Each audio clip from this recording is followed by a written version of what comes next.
Ya, shalom Bapak Ibu. Ya, terima kasih untuk tim PAW yang luar biasa. Ya, karena tadi pagi itu saya lagi mandi, enak-enakan mandi gitu ya. Air mati, ya. Dan biasa, kalau air mati harus panggil istri, ya. Saya panggil istri saya, ya rodok bengok tapi ya nggak terlalu keras gitu ya. Datanglah istri saya tergopoh-gopoh dengan ngomong apa? Shh, anaknya masih tidur. Anaknya masih tidur ya, makanya saya heran ini kok musiknya banter ora tangi. Wah, ini dua kemungkinan ya toh. Satu main musiknya dan nyanyiannya luar biasa ya toh. Yang satunya memang sudah ngantuk berat. Ya karena semalaman tidak tidur gitu ya. Dan haleluya, hari ini kita ada di minggu yang kedua. Dan pagi-pagi tadi saya lagi iseng-iseng. Ya saya sudah persiapan tadi malam sih ya tentunya. Tapi tadi pagi ya kembali baca-baca materi. Iseng-iseng buka statusnya Sugeng gitu ya tadi pagi ya di Instagram, tapi di Instagram. Ya, dan ada satu kalimat menarik, yaitu bicara tentang banyak orang ingin menjadi tajam tapi tidak mau diasah. Ya, menarik ya. Banyak orang pengen jadi tajam ya, tapi tidak mau diasah. Padahal kalau pengen tajam dia apa ya? Ya harus diasah gitu ya. Menarik sekali dan rupanya bersinggungan erat dengan khotbah saya pagi hari ini. Karena hari ini kita belajar tentang satu tema lagi, yaitu berubah makin baik. Ya, minggu yang lalu kita sudah belajar bagaimana meninggalkan yang lama. Ya, masih ingat ya? Ada titik balik di situ dan lain sebagainya yang kita sudah pelajari minggu yang lalu. Sekarang kita mau belajar tentang berubah. Gak cuma berubah, tapi jelas berubah makin baik. Nah, masih sama temanya. Saya membahas tentang bagaimana orang Israel keluar dari Mesir dan masuk ke tanah Kanaan, gitu ya. Dan apa sih yang kita bisa pelajari dari perubahan mereka, gitu ya? Karena mereka di Mesir sampai mereka di tanah Kanaan, apa yang mereka rubah makin baik, dan apa yang Tuhan lakukan supaya mereka berubah makin baik, supaya kita juga bisa belajar, supaya kita bisa juga berubah makin baik. Yang pertama adalah Bapak Ibu perlu ketahui, yang namanya orang Israel di tanah Mesir itu selama 430 tahun. Berapa lama? 430 tahun. Saya saja paling mentok saya tuh kenal sama mbah saya, namanya Mbah Cip Sucipto. Tapi bapaknya Mbah Cip itu saya sudah nggak kenal.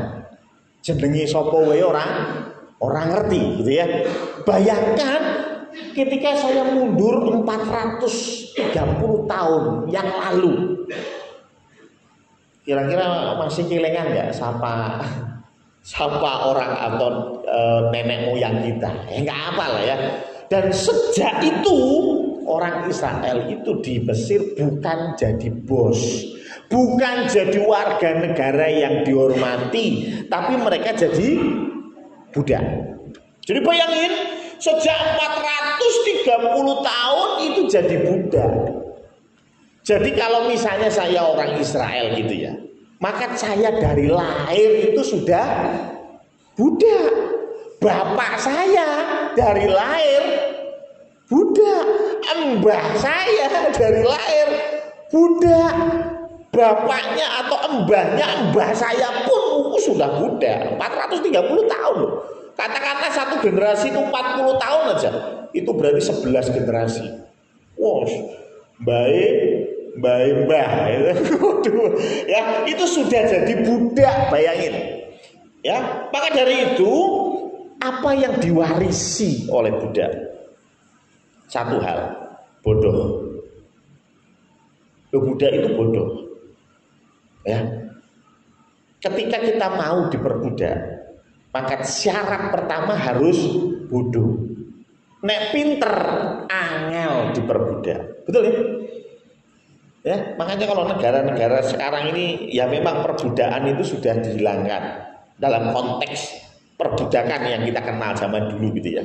Tapi jujur saja ketika satu negara dibuat secara sistematis menjadi bodoh, sebetulnya itu pun perbudakan, ya kan? Entah itu perbudakan ekonomi, perbudakan politik atau apapun, tetapi ketika satu bangsa secara sistematis dibuat bodoh, itu sebetulnya perbudakan. Mau tidak mau kita harus akui itu, gitu ya. Maka dari itu yang ditinggalkan, yang menjadi sangu orang Israel adalah kebodohan. Dan itu yang harus ditinggalkan. Tuhan nggak mau orang Israel masuk ke tanah Kanaan dengan kondisi BODO, nggak mau. Ya, makanya Tuhan tinggalkan, ayo semua pergi dari Mesir, kita masuk ke tanah Kanaan, tetapi tolong bodohnya ini ditinggal. Ya, karena apa? Karena harus berubah makin baik. Dari mana saya tahu bodoh? Ya, salah satunya ya, contohnya aja. Coba dibuka Ulangan 23 ayat 13. Ya, boleh dibuka.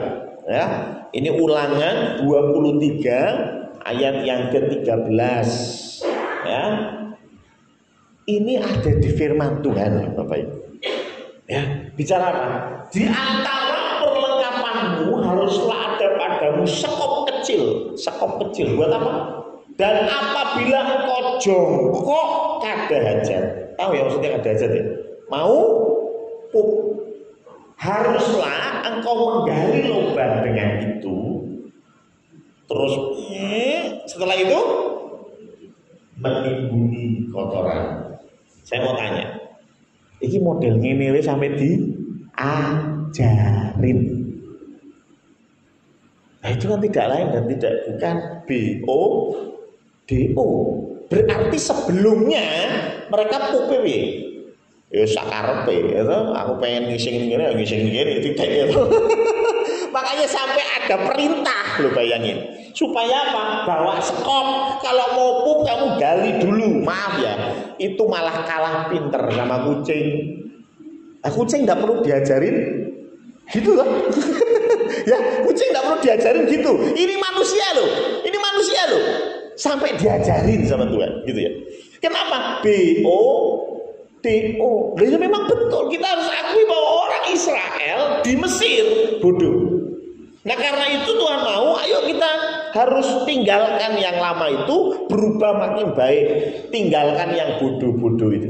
Ya, bukan orangnya ditinggal loh ya, kebodohannya yang ditinggal.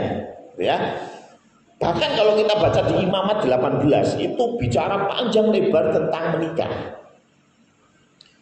Kamu tidak boleh menikah dengan ibumu, model ngono kok diajari, gitu. Loh, bener nggak? Tidak perlu jadi Kristen, tidak perlu jadi Yahudi, tidak perlu jadi Islam. Kita ngerti lah, ini ibu kita. Masa kita kawin sama ibu kita? Betul ya? Tapi itu ada, baca Imamat 18. Itu semua ditulis. Tidak boleh menikah dengan kerabat dekatmu. Terus dijelasin lagi, kerabat dekat itu apa? Panjang lebar. Sehingga kesimpulannya, kalau ada yang tanya ke saya kadang-kadang, gimana sih Pak, kerabat dekat itu gimana? Kalau dari Imamat 18, kesimpulannya adalah 3 generasi. Jadi satu mbah itu tidak boleh. Ya, satu mbah itu tidak boleh. Ya, contoh saya dengan sepupu saya, itu anaknya bule, gitu. Tidak boleh karena kan mbahnya dia mbahku juga, itu. Ya kan, satu mbah, gitu ya. Tapi kalau sudah beda mbah, tidak apa-apa, gitu ya. Ya karena 3 generasi, ya. Tapi ini secara Alkitab. Secara budaya beda lagi, ya. Contohnya orang Batak itu kalau marganya sama, tidak boleh, tidak boleh, karena dianggap masih keluarga, padahal keluarga sama itu kan udah mungkin 10 generasi ya. Tetap nggak boleh karena dianggap keluarga ya. Namanya siapa? Marpau, oh ya, oh nggak boleh gitu ya. Karena marganya sama gitu ya. Nah ini budaya, tapi di dalam Alkitab itu 3 generasi ya. 1 mbah nggak boleh gitu ya. Tapi selain itu monggo ya. Kayaknya di Manado juga sama ya. Kalau sama-sama mewengkang nggak boleh karena ini masih satu keluarga. Walaupun mungkin keturunan ke 32 tetap nggak boleh ya. Tapi hal semacam ini harus diajarkan. Kenapa? BO DO. Nah yang menarik, apa yang Tuhan lakukan supaya mereka bisa berubah makin baik. Dan saya pelajari di dalam kitab, Tuhan berikan aturan. Ini kan aturan. Mendisiplinkan, makanya murid itu bahasa Inggrisnya disciple. Disciple itu dari kata disiplin ya. Jadi murid itu harus didisiplinkan dengan cara diberi aturan ya. Kalau Pak Guru, Bu Guru pasti paham ya. Kenapa sih kok rambut harus rapi ke sekolah? Padahal rambut rapi tidak mencerminkan akhlak yang baik. Ya betul ya? Ya betul. Nah itu yang korupsi hampir 300 T divonis 6,5 tahun rapi. Ya rapi ya. Rapi ya. Banyak yang protes sama Bu Guru. Saya lihat di satu TikTok menarik. Ada jawabannya dari Bu Guru. Bu Guru bilang begini, karena di dalam kamu bermasyarakat itu akan ada banyak aturan. Di sekolahan kamu harus belajar untuk tunduk pada aturan supaya nanti kamu masuk dalam masyarakat kamu ngerti ono aturan dan ini harus ditaati. Kan gitu kan? Aturannya pos kamling ya. Jam 10 sampai jam 12 malam. Orang terus jam 11 malam pulang ambil kopi tapi orang balik. Kan salah ya. Salah ya. Aku tak ngopi sih ya boleh orang balik. Nah, artinya apa? Bahwa aturan itu digunakan untuk membuat kita cerdas. Loh, betul tak? Coba kita lihat di dalam Mazmur 19 ayat 7 coba ya. Mazmur 19 ayat 7. Bisa? Ya, Taurat Tuhan itu sempurna, menyegarkan jiwa. Nah ini, peraturan Tuhan itu teguh, memberikan hikmat. Ya, orang bodoh tidak punya hikmat. Bagaimana Tuhan bisa memberikan hikmat? Tuhan beri aturan.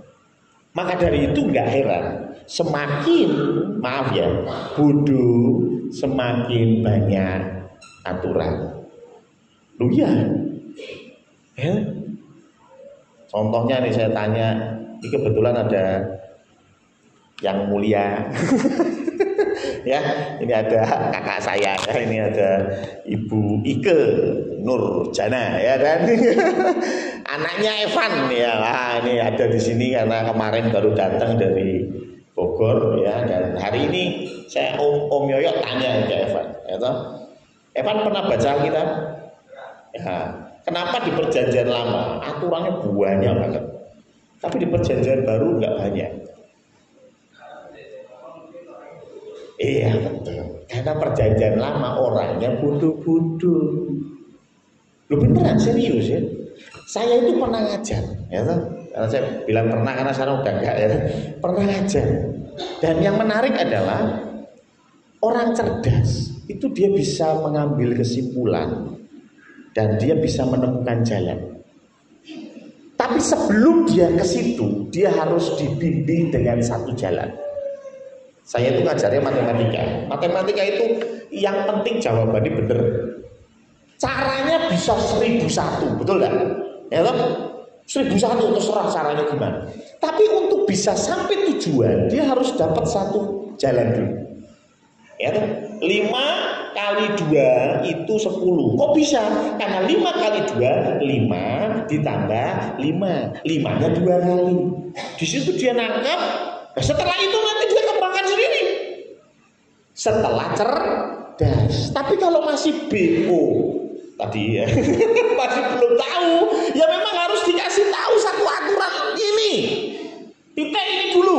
Ya bahkan beberapa kali saya temui kasus, Pak, tidak boleh Pak pakai cara ini. Guru saya bilang harus cara ini. Ya kalau kami guru paham, oh ya berarti guru ini baru ngasih satu jalan dulu. Ini dulu pahami. Kalau ini sudah paham, nanti kamu sudah pinter, kamu akan pakai rumus limit lah, trigonometris, kuarmu. Yang penting jawabannya bener kan itu ya. Tapi kan itu setelah. Karena itu perlu ada aturan dulu supaya hikmat itu diberikan oleh Tuhan. Gitu ya. Aturan dulu. Maaf ya. Kalau kita masukkan di dalam kehidupan kita gimana? Ada nggak aturan di dalam hidup? Ada nggak aturan di dalam keluargamu? Kalau belum, beri aturan. Loh, bukan berarti kita masih bodoh, enggak. Jangan-jangan ada kebodohan yang kita belum tinggalkan. Ya, bikin aturan. Anak-anak kasih aturan. Anak-anak jam 7 malam sudah tidak boleh main HP. Loh, itu aturan toh? Aturan loh. Besok dia besar, apakah jam 7 malam tidak boleh main HP? Ya boleh, terserah dia. Tapi sekali lagi ini jalan dulu nih, satu jalan ini. Kita kasih dulu dia satu jalan, jebret. Nah, udah. Nanti ketika dia sudah paham, kenapa kok tidak boleh dan lain sebagainya. Lah besok anak kita jadi bisnismen, bisnisnya sama orang Amerika, di sini jam 7 malam, di Amerika jam 7 pagi. Nah, gitu. Berarti bisnis temponya jam berapa? Oh, jam 12 malam. Karena di sini jam 12 malam, di Amerika jam 12 siang, ngobrolnya jam 12 malam. Nek dia masih pakai aturan ketika dia masih SD, jam 7 malam nggak boleh pegang HP, bisnisnya kecer, ya benar kan? Tapi untuk pertama kali harus berikan dia aturan. Jangan biarkan hidupmu tanpa aturan. Kenapa? Dampaknya pasti ada. Makan tidak teratur, dampaknya ada? Ada. Tidur tidak teratur, ada dampaknya? Ada. Karena itu Tuhan beri aturan. Ada 613 orang Yahudi ya, menulis aturan-aturan yang ada. Tapi yang menarik, di perjanjian baru Tuhan menganggap kita sudah pinter. Maka dari itu kalau saya ditanya selalu saya bilang pokoknya untuk perlu aturan. 1, membangun atau tidak.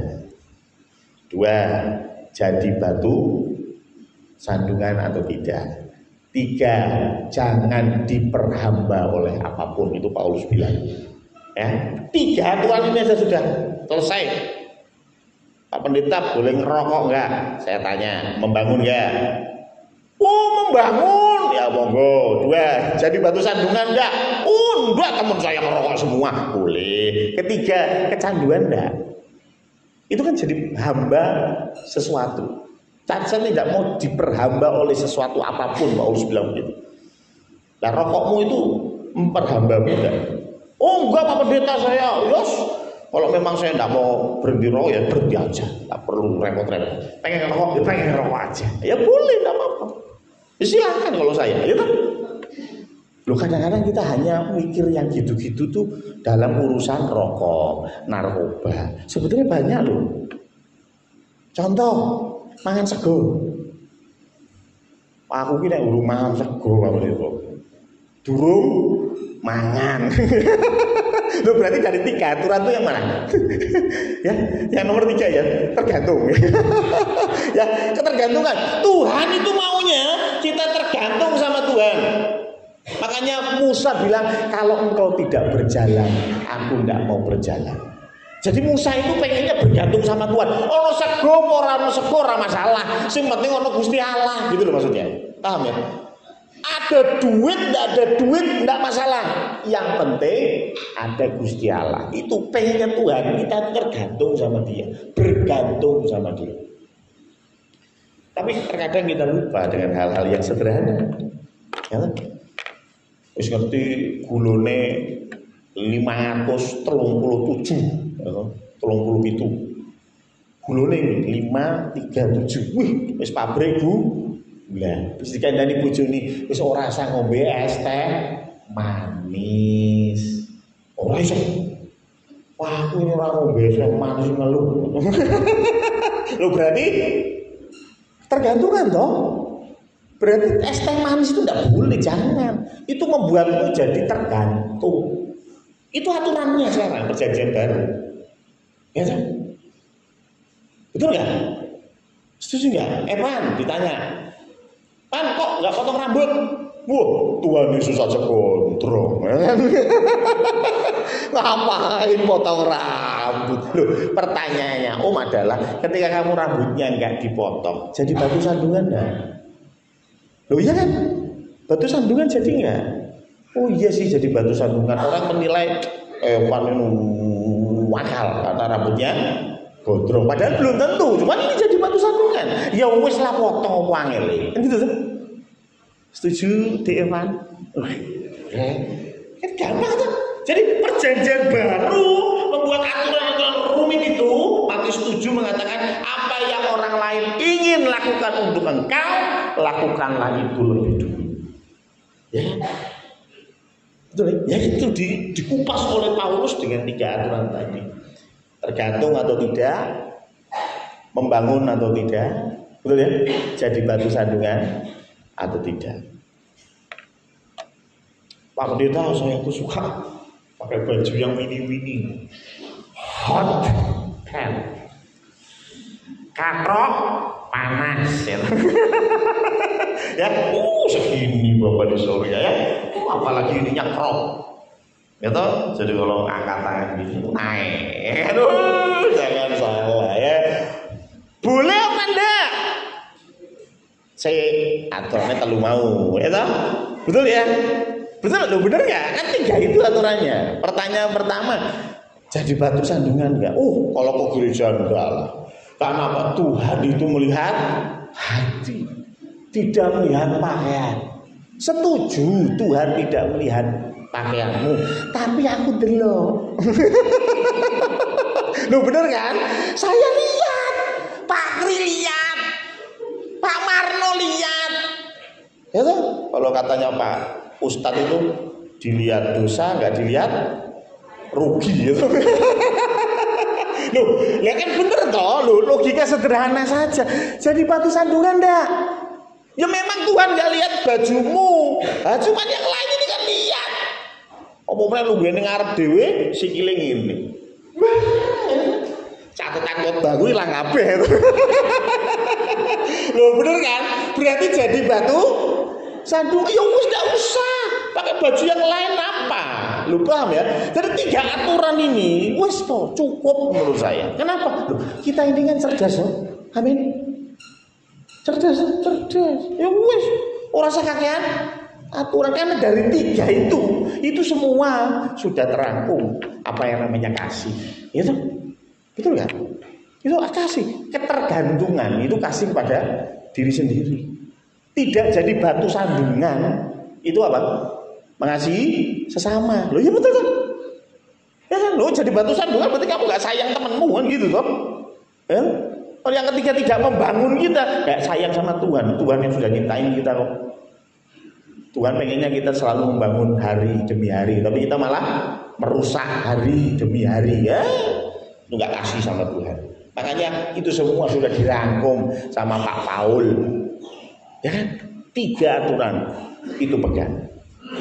Tapi sekali lagi 3 aturan itu membuat kita jangan bodoh tapi cerdas. Jangan bodoh tapi berhikmah. Jadi nek takon aku, saya ulangi ya, 3 itu pegang. Jadi orang saya takon nes yang aneh-aneh. Itu Febri ngayal, Om boleh nggak judul menang loh, menang judi online menang, aku tembus terus. Pertanyaan saya 3 itu terapkan. Ya, mungkin membangun karena menang. Menang kok. Itu menang kan membangun. Mungkin tidak jadi batu sandungan karena nggak ada yang tahu ya kan di HP itu. Pertanyaannya, jadi candu nggak? Loh, iya kan? Loh, banyak itu judi-judi itu pertama kali menang. Supaya apa? Tertarik masang lagi. Nah, masangnya lebih besar. Ya. Karena aku masang menang wes lumayan. Bener enggak? Ya kan? Tapi kalau sudah terpancing kecanduan, terus pasang di ujung hari dalam bahasa Jawa meledos. Terus pasang 1 miliar meledos selesai. Ya kan? Paham ya? Karena pakai canduan 3 hal itu. Daripada kita ruwet-ruwet ngapal 613 aturan, pusing ya. Nomor 1 sekali lagi yang ditinggalkan itu kebodohan dan berikan aturan. Aturan sama hidup kita, aturan sama keluarga kita, aturan untuk anak-anak kita. Yang kedua, ketika orang Israel keluar dari Mesir, ini bisa dibaca di Keluaran ya. Itu kemudian mereka ketemu sama laut keberang, saya sudah cerita. Mereka nyebrang, mereka memuji Tuhan luar biasa. 3 hari kemudian, Keluaran 15 berkata, mereka ketemu sama yang namanya Mara. Yang menarik di situ ada kata bersungut-sungut. Mereka itu bersungut-sungut. Habis bersungut-sungut, Tuhan pulihkan air itu. Selesai itu, kalau Bapak Ibu baca lanjutannya, mereka sampai di Mara dan Meribah. Itu kalau nggak salah Keluaran 19 atau 20 ya. 20 itu sudah Sinai, 19 berarti. Ketika sampai di Mara dan Meribah, mereka haus, protes lagi. Padahal sebelumnya Keluaran 15 itu Mara, Keluaran 16 itu Tuhan kasih mana. Tahu mana ya? Berarti Keluaran 16 itu, mulai dari Keluaran 16, mereka tiap hari tidak perlu bingung masalah roti, karena sudah dapat mana. Tidak pernah absen, setiap hari pasti ada. Ya enak lah. Awak dhewe piye? Wah, sesuk mikir mangan apa bingung gitu. Ini orang Israel sudah pasti besok makan apa? Mana? Itu makanya ini dulu zamannya orang Israel di padang gurun, kalau pacaran enggak bingung, gitu. Kalau sekarang kan bingung. Halo sayang, mau makan apa? Terserah. Nah, pusing ya kan. Kalau kemarin dulu, ya tuh mau makan apa? Mana? Jelas itu. Makanya mana nggak ada lainnya ya. Mana terus. Baru beberapa pasal ayat 18 atau 19 bicara mereka protes karena kurang air di Mara dan Meribah. Kembali mereka bersungut-sungut. Setelah itu cerita tentang Sinai, dan di akhir cerita Sinai Keluaran 32 bicara tentang anak lembu emas. Tahu ya ceritanya ya? Anak lembu emas itu yang namanya Musa naik ke Gunung Sinai. Kok nggak turun-turun? Zaman itu belum ada WA, orang iso di telepon.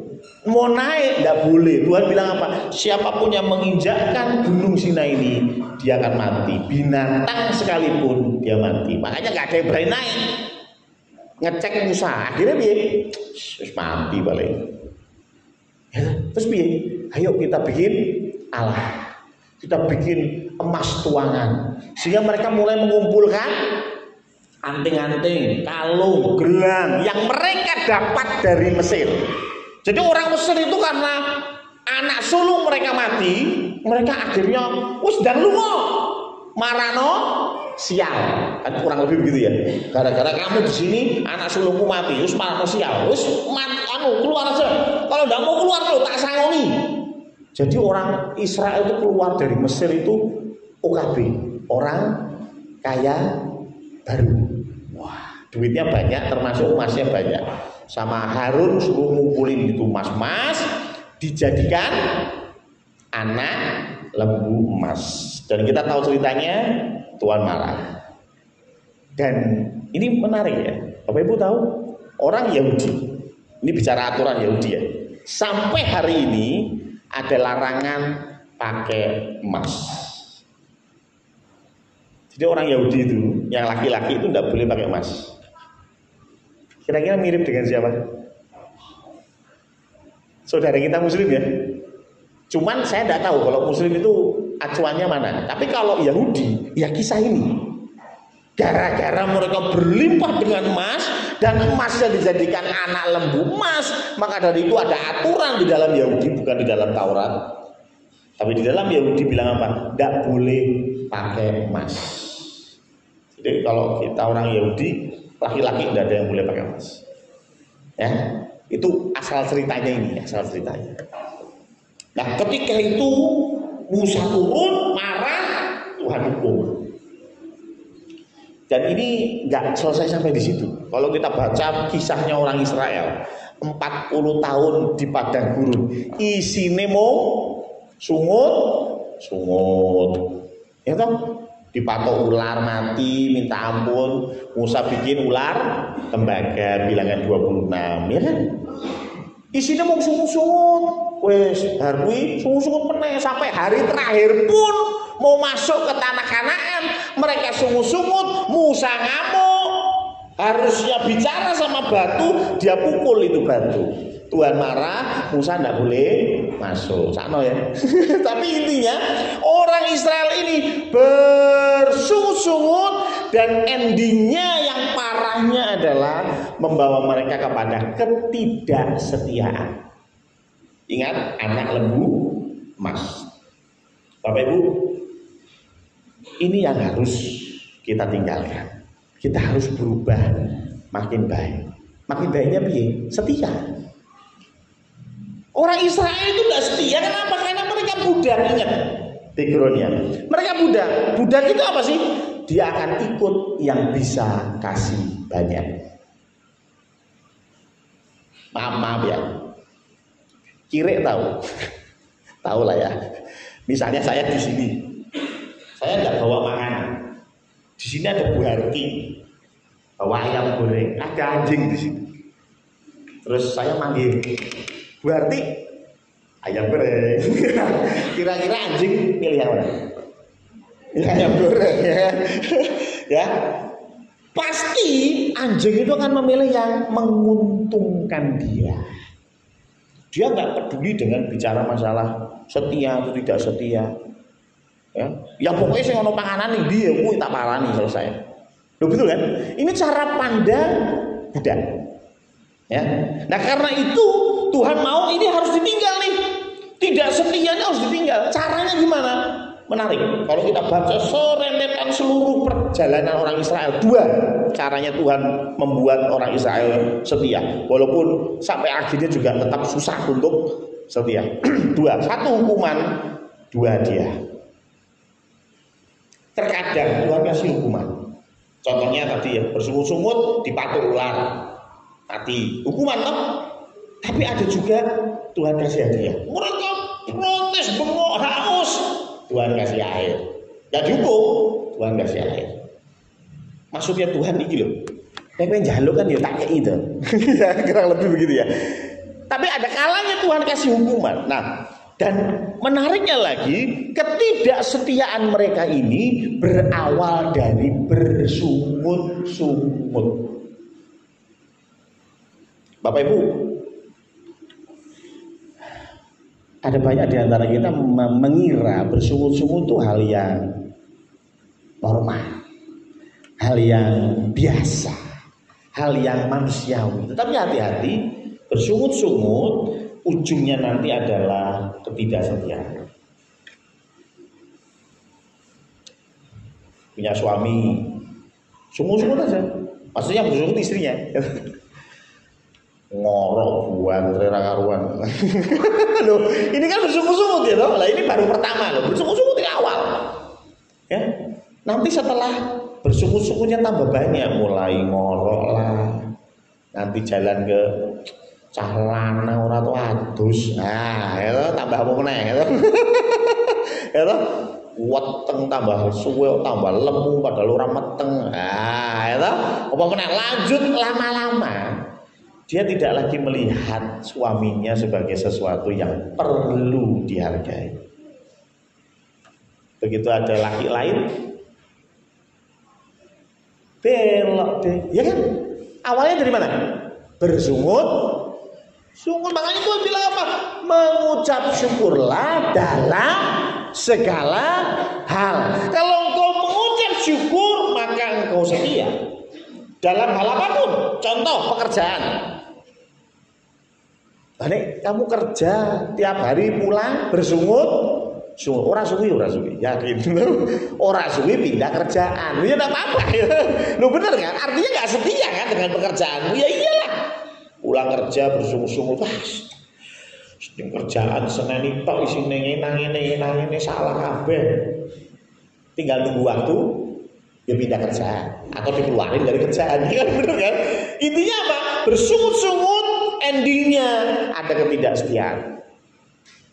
Pertanyaan saya, Anda bersungut-sungut nggak dengan pasanganmu? Bersungut-sungut nggak tentang anakmu? Loh, anak kita bisa loh bersungut-sungut tentang anak. Cilik digedeke, gede kurang ajar, bersungut-sungut aja ya. Loh, ada kalanya kita komplain tentang sesuatu. That's okay.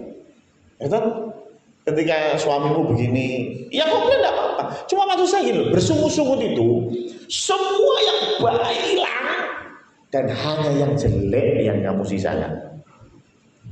Loh, suamimu yang ngoroknya menggemparkan dunia maya. Apakah tidak ada baiknya? Terus kemana baiknya? Hilang sama ngorok tadi. Loh, istrimu sempurna enggak? Aduh, istrimu nggak sempurna, mungkin nek masak kasihan. Mungkin ngetoki daging malah keiris jarine gitu. Ya mungkin, mungkin. Masak ngono tok keiris itu. Mungkin enggak sempurna. Cuman ada enggak yang baik? Ya ada. Jadikanlah yang baik itu dasar untuk mengucap syukur. Dalam pekerjaanmu. Oke, ada beban, stres. Ya, saya lihat Bu Brenda beberapa bulan yang lalu, tuntutan kerjaan, harus kuliah lagi, waduh berat kayaknya. Cuman saya yakin beliau bisa setia. Kenapa? Nggak lihat beratnya dan bersungut-sungutnya. Tapi ada yang baik dari pekerjaannya, betul kan? Ya sudah, itulah yang kamu ucapkan syukur, selesai kan? Seberat apapun lah buktinya lulus sih. Ya toh, buktinya lulus, selesai ya kan? Pak Joko hanya demi pekerjaan sampai lah ya toh, nah, kita tahu ceritanya lah ya kan? Loh, tapi loh kalau kita pikir ora subut gitu. Ngosok kerja sampai ilahi kan ya enggak subut. Tapi saya yakin dari pekerjaannya Pak Joko ada yang positif dan itu yang dilihat oleh Pak Joko. Sehingga sampai hari ini ya setia. Itu loh, ya namanya pekerjaan ada yang plus ada yang minus toh. Pasti, enggak cuma pekerjaan, semua hal ada plus ada minus. Bu Kartika nek mengeluh pekerjaannya bisa? Ah bisa. Itu bendino ketemu kewan we gitu. Hari ini sapi, besok kambing, besok penyu, besok lagi apa ya kan? Kapan saya berinteraksi dengan manusia Pak Pendeta? Ya toh, saya bosan kerja di sana. Nek ngeluh-ngeluh begitu, endingnya ya pindah kerjaan. Kenapa? Tidak setia. Ya enggak apa-apa kalau pekerjaan enggak apa-apa. Ya memang kamu mau pindah ya ora masalah, mono. Itu pekerjaan. Tapi bagaimana dengan anak? Bagaimana dengan pasanganmu? Bagaimana dengan orang tuamu? Lo ada nggak anak yang bersungut-sungut masalah orang tuanya? Ada, bapakku atau Pak Pendeta. Ngeluh aja. Ada baiknya nggak sih bapakmu? Ada. Ya kan? Bagaimana Mas Evan? Papa ada baiknya? Wah, haleluya. Ya kan? Mbahku ada baiknya. Ada ya mbahku ya? Ada. Ya minimal ngucapin ulang tahun ya. Om Yoyo aja nggak ngucapin ya. Ada. Loh, semua itu ada baiknya. Cuma pertanyaannya, kamu mau fokus ke bersungut-sungut atau kamu mau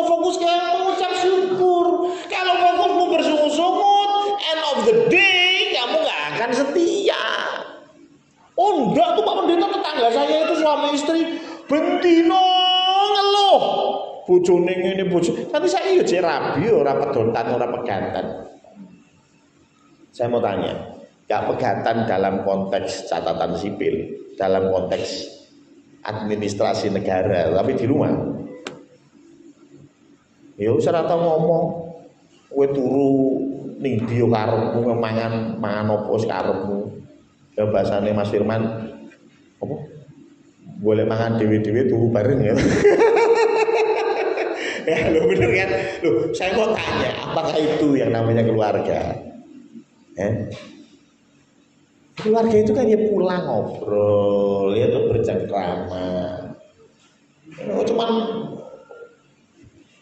ada masalah terus nggak mau ketemu, nggak mau ngobrol, nggak mau komunikasi. Ya buat saya itu tidak setia. Nah, ya, dan biasanya saya lagi firman Tuhan sudah jelaskan di dalam konteks orang Israel tidak setia dimulai dari bersungut sungut. Loh, dalam konteks beragama ya sama.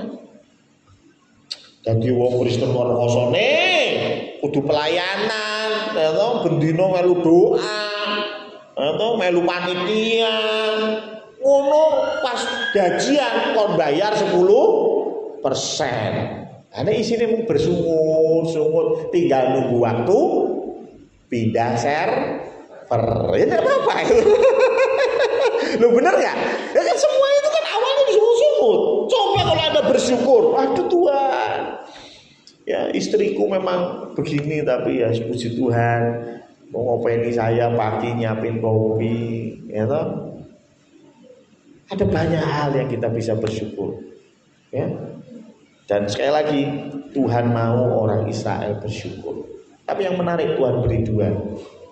Kadang Tuhan berikan hukuman, kadang Tuhan berikan hadiah. Kok bisa begitu? Ini tergantung situasi dan kondisi. Ya. Dengan anak-anak juga sama. Kalau anak-anak ngeluh, kita lihat dulu kondisinya. Kalau memang dia perlu, Tuhan akan kasih. Ya, misalnya nih tebing ngeluh.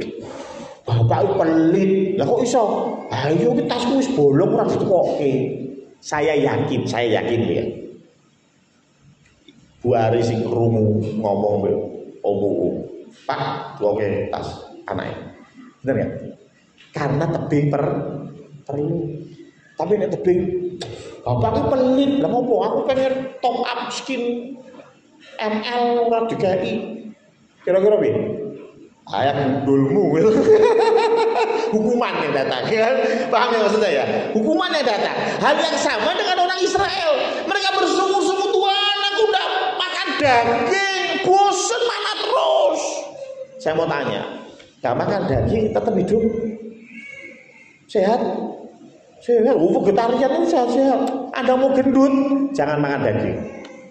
Ya, contohlah kuda Nil, gajah, makannya apa? Sayur-mayur, ya toh? Dan semuanya gendut. Kalau nggak percaya tanya Mbak Atika, ya toh? Ya, tapi kalau mau badannya ster kayak saya, ya kan? Makanlah daging, ya toh? Karena singa, ya toh? Serigala, badannya tegap-tegap, makannya daging, ya toh? Tapi intinya Tuhan sudah kasih mana loh.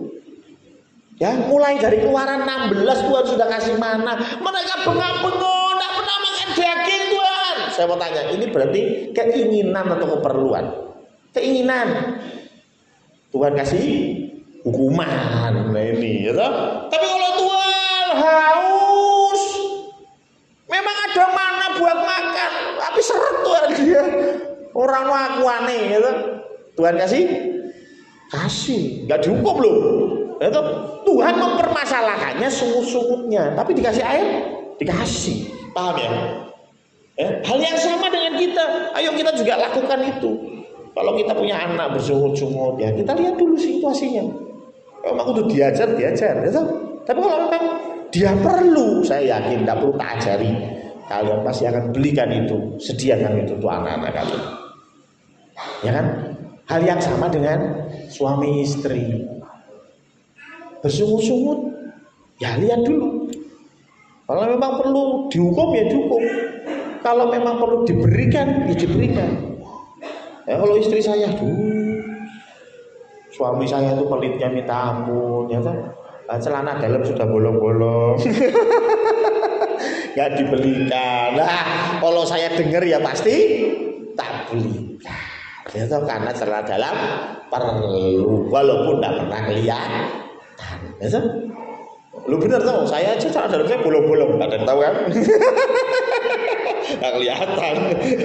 Tapi intinya Tuhan mau kita mengucap syukur. Kalau memang perlu ya minta sama Tuhan, tapi orang perlu bersungut-sungut. Kalau kita minta sama Tuhan, kalau memang kita perlu, saya percaya Tuhan pasti memberi. Yang ketiga, yang terakhir, ketika mana itu datang, orang Israel dikasih mana, sampai kapan pertanyaannya? Menarik. Yosua pasal yang ketiga bicara orang Israel nyebrang sungai Yordan. Ini konteksnya mereka masuk ke tanah Kanaan. Masuk ke tanah Kanaan, tetapi belum jadi pemilik tanah Kanaan. Mereka masih harus berperang sama Yeriko, berperang sama kota Ai dan lain sebagainya. Tapi yang menarik, coba lihat di Yosua 5 ayat 12, buka. Yosua 5 ayat 12. Ketika mereka nyebrang tadi pasal 3 ya. Ya, terus kemudian kita bicara pasal 4 itu sunat, ya, mereka disuruh sunat semua, ya. Tapi yang menarik, Yosua 5 ayat 12 berkata, lalu berhentilah panah itu pada keesokan harinya setelah mereka makan hasil negeri itu. Jadi orang Israel tidak beroleh mana lagi, tetapi dalam tahun itu mereka makan yang dihasilkan tanah Kanaan. Jadi yang ketiga yang perlu ditinggal dan kita berubah semakin baik, yaitu kekanak-kanakan. Tuhan mau orang Israel jadi dewasa. Dan jadi dewasa seperti tadi statusnya Buning, pengen tajam ya harus diasah. Pengen dewasa, tahu apa yang Tuhan lakukan? Stop support. Loh, tadinya tiap hari dikasih mana? Tiap hari kasih mana? Orang perlu kerja, orang perlu nandur, langsung mangan. Betul ya? Kenapa? Disupport sama Tuhan. Tapi begitu dia masuk ke tanah Kanaan, Tuhan mau mereka mulai dewasa. Piye carane? Mandek. Kenapa? Apakah Tuhan stok mananya habis di surga? Enggak lah ya. Tetapi Tuhan mau mendidik orang Israel supaya dewasa.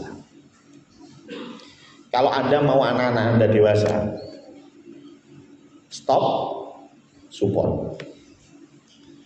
Mau sakit kok menderita loh. Ya memang sakit ya. Tapi seperti Bu Ning tadi sampaikan, mau tajam enggak? Ya, kalau mau ketul terus ya enggak apa-apa.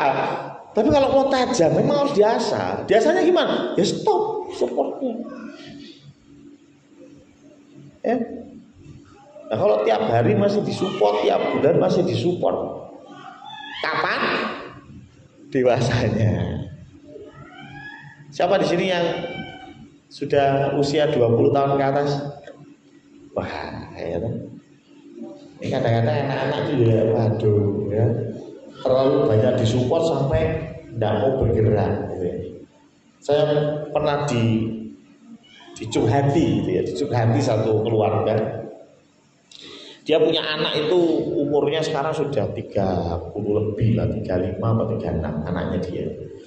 Tapi ya orang dalam bahasa Jawa itu orang netes-netes, nikah ya belum, kerja ya enggak. Ya kan? Nah, kenapa? Ternyata setiap bulan tetap disupport dengan jumlah besar. Anaknya jajan opo nyo, dolan nyo, perlu mobil nyo, bensin tank nyo, tolnya habis nyo. Dia mau kerja? Ya kan? kerja, ya kan? Ngapain? Lu padahal dia kuliah sampai S2. Serius. Dia kuliah sampai S2. Tapi nggak mau kerja. Kenapa? Ya disupport terus. Kalau mau anaknya meletek, stop. Bukan berarti terus nggak makan ya, enggak, tapi berhenti. Dah, kamu beli baju, kerja, beli baju sendiri. Makan di rumah, makan, selesai. Supaya apa? Loh, memang tidak enak, itu biasa. Ini tidak enak. Tapi lama-lama dia, waduh ini corongnya aku butuh golek duit, gitu kan? Ya, aneh aku pengen nonton bioskop orang ada duit. Aku pengen ngopi-ngopi di konco orang ada duit, piye? Wah, butuh kerja. Loh, bener kan? Nah, biasanya ini ada di dalam lingkungan keluarga-keluarga yang terlalu memanjakan anak. Apa-apa disupport, apapun disupport. Loh, ada kalanya kita sebagai orang tua mensupport, ada kalanya. Tetapi ada hal-hal yang mendasar. Contohnya, mana itu mendasar enggak sih? Mendasar banget. Itu urusan makanan itu. Ya tuh, orang makan semua. Maka dari itu Tuhan dah stop. Dalam hal kehidupan kita pun sama. Tuhan mau kita ada andil dengan apa yang kita bisa, tetapi Tuhan akan lakukan yang kita tidak bisa. Kalau masih ingat Lazarus dibangkitkan, itu menarik. Tuhan bilang apa? Tolong itu batu pinggirin. Setelah batu tutupnya kuburannya Lazarus dipindahkan, Tuhan baru bilang Lazarus bangkitlah. Pertanyaan saya, Tuhan bisa nggak mindahin batunya? Bisa. Susah mana mindahin batu sama bangkitin Lazarus? Ya susah bangkitin Lazarus. Tapi kan batu ini bisa dipindah sama Pak Sugeng, gitu ya. Nggak perlu Tuhan, gitu loh maksudnya. Ya kan? Batu ini kan bisa dipindah sama Pak Bowo, nggak perlu Tuhan. Jadi ada hal-hal di dalam hidup kita itu yang kita bisa lakukan. Yo lakukan. Orang sidik-sidik, sidik-sidik, bengak-bengok sama Gusti Allah. Tuhan, anak saya butuh susu, Tuhan. Tuhan kirim susu. Tuhan jawab, loh, nah kemarin tak kasih duit banyak, ya habis Tuhan buat pelayanan. Loh, bagus loh, bagus. Tapi ada berapa banyak hamba Tuhan yang uangnya habis buat pelayanan, sampai-sampai anaknya tidak bisa beli susu. Apa maksudnya? Manajemen keuangan. Loh ya tuh. Wah, Anda lagi jatuh cinta sama Tuhan. Wah, Bu Yuli. Bu Yuni. Ya, Bu Yuni yang lahirnya bukan bulan Juni. Ya, nih ya, Bu Yuni. Wah, saking sayangnya sama Gusti Allah. Gajian semua kasihkan Tuhan Yesus. Bawa ke gereja, kasih perpuluhan. Wah, Tuhan saya nggak perpuluhan. Saya 100% saya berikan kepadamu. Yo, ya rapopo. Berarti seneng, aku seneng, yakin. Ya, cuman kalau di rumah tegar nggak bisa sekolah, terus Anda doa sama Tuhan, gitu. Ada bagian yang kamu lakukan, ada bagian yang Tuhan lakukan. Makanya Tuhan cuman kasih saran nih, kalau mau memberikan kepada Tuhan 10%. Itu kenapa nggak 100% sih? Ya karena Tuhan tahu you juga perlu gitu ya. Ya sudah, manajemen dulu, sudah. Buat anak-anak, buat kebutuhan keluarga, silakan. Itu bagian kita. Nek kurang Tuhan pasti tambahi. Nah, ya kan? Nek kurang Tuhan pasti tambahi. Apalagi kalau kita memberikan dengan ikhlas kepada Tuhan, wes Tuhan tambahi, yakin. Tetapi tolong dewasa, kita harus mengatur hidup kita sendiri. Apalagi kebutuhan-kebutuhan dasar. Masa cuma gara-gara itu aja ganggu surga, ya? Ada hamba-hamba Tuhan yang zaman dulu ya.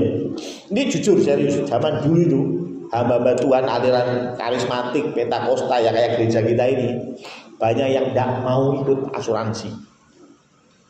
Jadi mungkin kok zaman sekarang itu ya nggak mau ikut BPJS. Kenapa? Loh, aku punya Tuhan. Dan nek sakit nih Pak Pendeta, ya Tuhan yang sembuhkan. Dan nek perlu ke rumah sakit ya Tuhan sediakan uang.